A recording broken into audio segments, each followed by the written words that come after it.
بخاری اور مسلم کے اندر حدیث پاک موجود ہے. راوی کرتے ابو ہریرہ ہیں.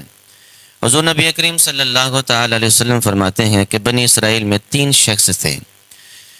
ایک برس کی بیماری کا شکار تھا، دوسرا گنجا تھا، اور تیسرا جو تھا وہ اندھا تھا. اللہ رب العالمین نے ان کا امتحان لینا چاہا. ایک فرشتے کو باری باری برس والے کے پاس، گنجے کے پاس، اندھے کے پاس باری باری فرشتے کو بھیجا. فرشتہ اب گیا برس کی بیماری والے کے پاس.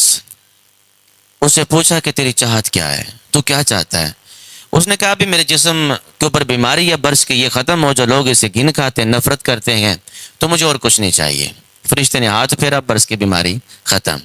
اور کیا چاہتا ہے؟ اور تجھے کس چیز کی طلب ہے؟ جو رب دے دے مجھے قبول ہے. اب فرشتے نے اسے 10 ماہ کی حاملہ اونٹنی دے دی کہ یہ بھی تجھے تحفے میں دی. وہ فرشتہ گنجے کے پاس گیا. تو کیا چاہتا ہے بھائی؟ ظاہری بات ہے جس کے پاس جس چیز کی کمی ہوتی ہے بندہ اس چیز کی طلب کرتا ہے.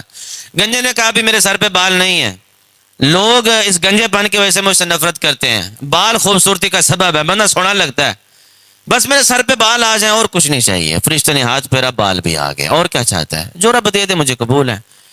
بکری اسے حاملہ دے دی، بکری تحفے میں اس کو دے دی، گائے اس کو تحفے میں دے دی. اب تیسرا بندہ اندھا. اس کے بعد وہ فرشتہ آیا، کہنے لگا بھی تجھے کیا چاہیے؟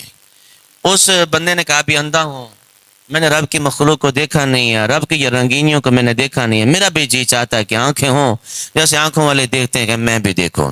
فرشتے نے ہاتھ پھیرا، آنکھیں واپس آ گئیں، آنکھوں میں نور آ گیا.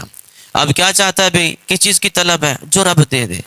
اسے حاملہ بکری دے دی. وقت گزرتا رہا، جس کو حاملہ اونٹنی ملی تھی اس کا بھی ایک ریوڑ تیار ہو گیا، اس کا بھی ایک ریوڑ، جنگل کا ایک حصہ بھر گیا اونٹوں سے. جس کو حاملہ گائے دی تھی اس کی گائے سی بھی نا ایک جنگل کا حصہ بھر گیا، ریوڑ بن گیا پورا. جس کو حاملہ بکری دی تھی اس کا بھی ایک ریوڑ بن گیا، جنگل کا ایک حصہ بھر گیا. اب تینوں کا امتحان شروع ہو گیا. برس والے کے پاس فرشتہ برس کی حیت اختیار کر کے برس والا بیمار بن کے آیا اور کہنے لگا کہ میں بیمار ہوں، غریب ہوں، لاچار ہوں، اگر مجھے کچھ مل جائے تو میرے لیے آسانی ہو جائے گی، زندگی کچھ اچھی گزر جائے گی. اب وہ برس والا کہنے لگا کہ میں تو کچھ نہیں دوں گا، میرے کچھ معاملات ہیں، بچے ہیں، شادیاں کرنی ہیں، فلاں فلاں، بس ساری گیم اس نے سنا دی. اس نے کہا یہ مال کہاں سے آیا؟ اس نے کہا بھی یہ تو مال نسل در نسل میرے پاس چلتا آ رہا گئے. وہ فرشتہ کہنے لگا اگر تو جھوٹ بول رہا گئے تو یہ سارا کچھ ختم ہو جائے. گنجے کے پاس آ گئے بھائی. اس نے بھی وہی جواب دیا، ساری قصہ کہانی سنا دی، میری یہ مجبوری ہے، میں نے وہ کام بھی کرنا ہے، یہ کام بھی کرنا ہے. فرشتے نے کہا اگر تو جھوٹا ہے، اگر تیرے پاس یہ نسل در نسل مال چلتا آ رہا گئے، تو جھوٹا ہے اس بات میں، تو پھر یہ بھی تجھے ختم ہو جائے. فرشتہ آیا اندھے کے پاس، اس سے آ کے فریاد کی میں مسافر ہوں، غریب ہوں، مجھے بکری مل جائے تو بیچ کے میں زیادہ راہ استعمال کر لوں گا، میرے لیے آسانی ہو جائے گی، گھر کا کچھ گزر بسر ہو جائے گا.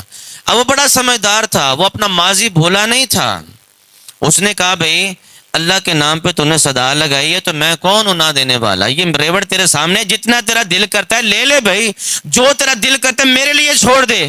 ایک وقت تھا میں اندھا تھا، میرے پاس ایک بکری بھی نہیں تھی، کچھ بھی نہیں تھا، میں لوگوں کا محتاج تھا. آج مجھے اللہ نے دیا تو میں سانپ بن کر اپنے مال پہ کیوں بیٹھوں؟ جتنا تیرا جی کرتا ہے تو لے لے، جتنا تیرا جی کرتا ہے میرے لیے چھوڑ دے، میں تجھے اف بھی نہیں کروں گا، تجھے کچھ بھی نہیں کہوں گا. جب یہ بات ہو گئی تو وہ فرشتہ کہنے لگا بس امتحان تھا، بس یہ تیرا امتحان تھا، نہ میں تجھ سے کچھ لوں گا بلکہ اللہ نے جو تجھے دیا ہے اس میں اور برکت ڈال دے گا. رب جو دیتا ہے نا، رب جو دیتا ہے اس میں سے خرچ کرنا چاہیے. جب بندہ خرچ کرتا ہے نا، جب اس کی آؤٹ پٹ ملتی گئے تو پھر بندے کو پتہ چلتا گئے کہ اللہ کی راہ میں خرچ کرنے کا اجر کتنا گئے، اللہ کی راہ میں خرچ کرنے کا ثواب کتنا گئے.